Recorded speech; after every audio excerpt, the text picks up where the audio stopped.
లడ్డు కల్తీపై క్షమించమంటూ AP deputy CM Pavan Kalyan ప్రాయశ్చిత్త దీక్ష చేస్తున్నారు. ఇందులో భాగంగా విజయవాడ ఇంద్రకీలాద్రిపై ఉన్న కనకదుర్గ ఆలయంలో ఆయన శుద్ధి కార్యక్రమం నిర్వహించారు. అనంతరం అమ్మవారిని దర్శించుకుని ప్రత్యేక పూజలు చేశారు. అంతకుముందు ఆలయ అధికారులు పవన్ కు స్వాగతం పలికారు. ఆ తర్వాత ఆలయం వద్ద మెట్లను ఆయన శుభ్రం చేశారు.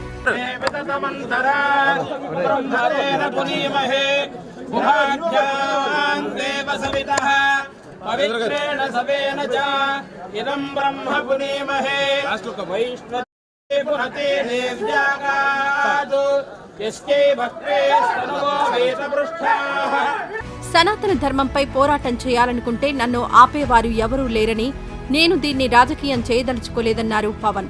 అన్ని మతాలను గౌరవించే మన నేలలో హిందూ మతం పవిత్రతను మంటగలిపే అధికారం వైసీపీకి ఎవరిచ్చారని ప్రశ్నించారు.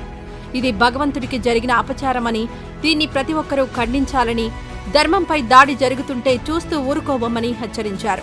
ముస్లిం ఎంత పవిత్రంగా పాటిస్తాడో చూడండి. అక్కడ అథారిటీస్ని అడగండి. ఒక చిన్నపాటి మస్జిద్కి వెళ్తే ఎంత పవిత్రంగా చూసుకుంటారో చూడండి. ధర్మారెడ్డి గారు, మీరు హిందువులా? మీ ఇష్టానికి మీరు చేసేసుకుంటారా? మీ బిడ్డ చనిపోయాడు.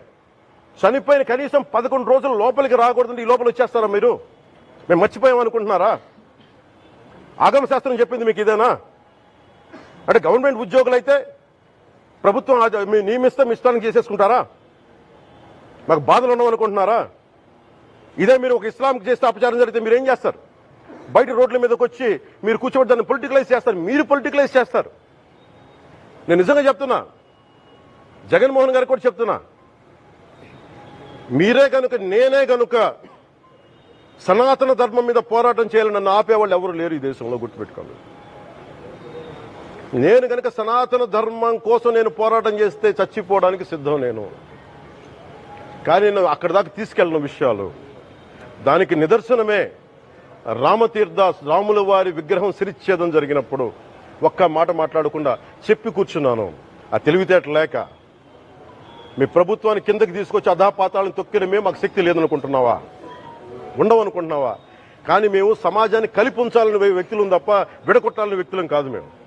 సినిమా హీరోల కంటే ధర్మం ముఖ్యమని, ధర్మానికి విఘాతం కలిగినప్పుడు అభిమానులు, సినిమాలు, అభిమానాలకు అతీతంగా ధర్మం కోసం పోరాడాలని పిలుపునిచ్చారు.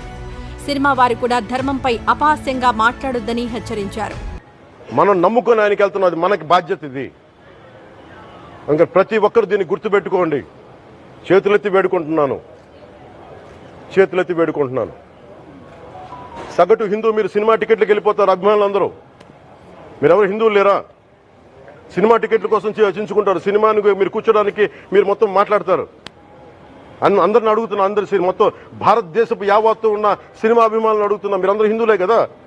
అత్యధికులు హిందువులే కదా?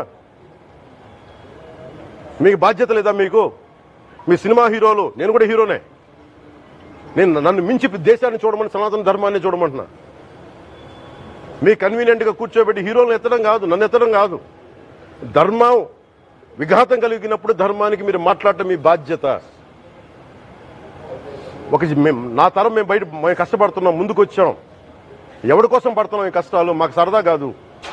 తిరుమల లడ్డు అపవిత్రమైందన్న వార్తల మధ్య మొదట్లోనే తప్పును గుర్తించలేకపోయాను, క్షమించు స్వామి అంటూ పవన్ కళ్యాణ్ దీక్ష చేపట్టిన విషయం తెలిసిందే.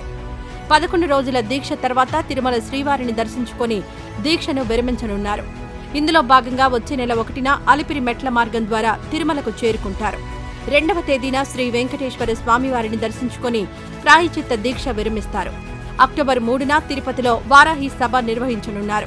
ఈ వీడియో నచ్చితే లైక్ చేయండి. అలాగే మా ఛానల్ ని ఫస్ట్ టైం కనుక చూస్తున్నట్టయితే ఇప్పుడే సబ్స్క్రైబ్ చేసుకుని పక్కనే ఉన్న గంట సింబల్ ని యాక్టివేట్ చేసుకోండి. అప్పుడే మేము పెట్టే ప్రతి వీడియో మీకు నోటిఫికేషన్ గా వస్తుంది. అలాగే ఈ వీడియో పూర్తిగా చూసినందుకు ధన్యవాదాలు.